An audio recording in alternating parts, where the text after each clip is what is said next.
ഈ ഒരു വീഡിയോയിലൂടെ നമ്മൾ നോക്കാൻ പോകുന്നത് കേരള സ്ട്രൈക്കേഴ്സിൻ്റെ ബോളിംഗ് നിരയെക്കുറിച്ചാണ്. കഴിഞ്ഞ പ്രാവശ്യത്തെ ബോളിംഗ് നിര പോലെയാകുമോ ഇപ്രാവശ്യം എന്ന് പലരും ചോദിക്കുന്നുണ്ട്.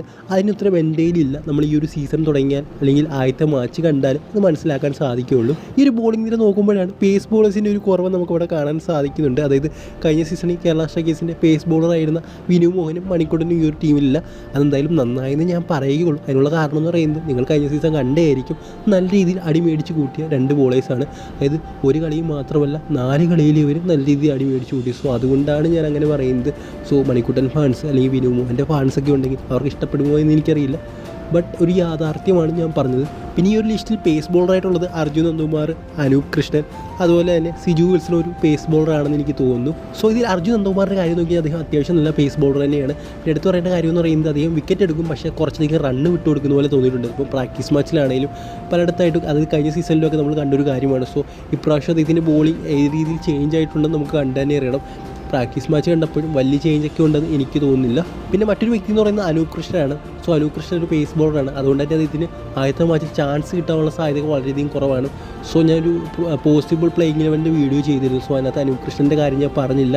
ബട്ട് എനിക്ക് തോന്നുന്നു അദ്ദേഹത്തിന് ഒരു പ്ലേയിങ് ഇലവനിൽ ചാൻസ് കിട്ടുമെന്ന്. അതിനുള്ള കാരണം എന്ന് പറയുന്നത് സ്കോഡിൽ പേസ് ബോളേഴ്സ് കുറവാണ്. അതുകൊണ്ട് തന്നെ അദ്ദേഹത്തിന് ചാൻസ് കിട്ടാനുള്ള സാധ്യത വളരെയധികം കൂടുതലാണ് ഇപ്പോൾ. സോ അദ്ദേഹം ഏത് തരത്തിലുള്ള ബോളറാണെന്നൊന്നും എനിക്ക് കറക്റ്റ് അറിയില്ല. സോ അറിയാവുന്നവരുണ്ടെങ്കിൽ കമൻറ്റ് ബോക്സിൽ പറയാനായിട്ട് ശ്രമിക്കുക.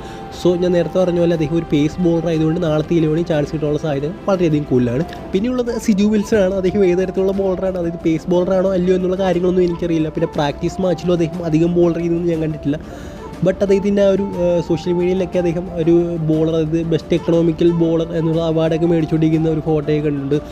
സോ എനിക്കറിയില്ല, അദ്ദേഹം ഒരു പേസ് ബോളർ ആണെങ്കിൽ എന്തുകൊണ്ടും നല്ലതായിരിക്കും ടീമിന്. പിന്നെ സ്പിൻ ഡിപ്പാർട്ട്മെൻറ്റിലേക്ക് നോക്കിയാൽ അവിടെ അത്യാവശ്യം സ്ട്രോങ് ആണെന്ന് തന്നെ വേണമെങ്കിൽ പറയാം. അതായത് വിനേഷ് കൊടിയിട്ട് തിരിച്ചു വരുമ്പോൾ ടീമിന് നല്ല രീതിയിൽ തന്നെ ഗുണം ചെയ്യുമെന്നാണ് എനിക്ക് തോന്നുന്നത്. കാരണം അദ്ദേഹം സീസൺ 1 തൊട്ടൊരു ബോളറാണ്, എക്സ്പീരിയൻസ് ഉള്ള ബോളറാണ്.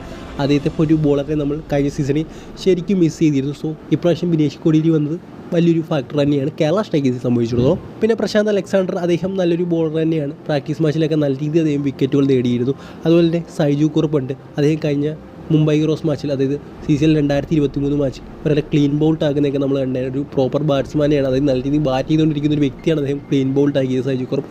സോ സൈജു കുറുപ്പിൽ നമുക്ക് വലിയ പ്രതീക്ഷയുണ്ട്. പിന്നെ നമ്മൾ ഏറ്റവും കൂടുതൽ ഒറ്റ നോക്കുന്നത് ജീൻ പോൾ ലാലാണ്. കാരണം ജീൻ പോൾ ലാൽ കഴിഞ്ഞ സീസണിൽ വളരെ മികച്ച പ്രകടനമായിരുന്നു. എനിക്ക് തോന്നുന്നു ഒരു ഹാട്രിക്ക് വരെ എടുത്തെന്ന് തോന്നുന്നു.